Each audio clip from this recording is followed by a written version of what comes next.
Are you tired of dealing with paper clutter? Today, we're diving into a comparison of Adobe Scan and Microsoft Lens.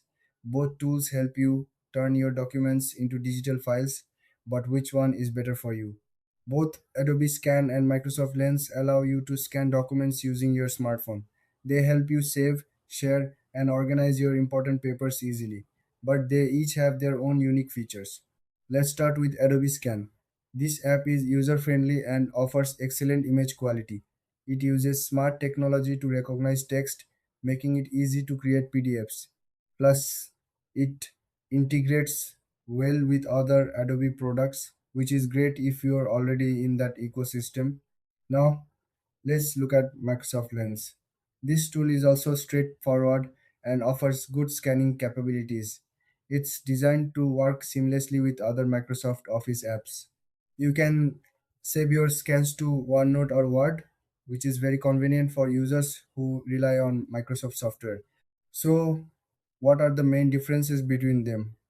Adobe Scan focuses on creating high quality PDFs and has strong text recognition. Microsoft Lens, on the other hand, excels in its integration with Office apps and has features like whiteboard scanning. When it comes to features, both apps offer basic scanning, but Adobe Scan has advanced editing options. Microsoft Lens provides a variety of saving formats, including Word and PowerPoint, which can be very helpful for students and professionals. In terms of pricing, both apps are free to use. However, Adobe Scan may offer premium features through a subscription, while Microsoft Lens is fully functional without extra costs. So, which one should you choose? If you need high quality PDFs and already use Adobe tools, go for Adobe Scan. If you are a Microsoft user and want easy integration with Office, Microsoft Lens is the way to go.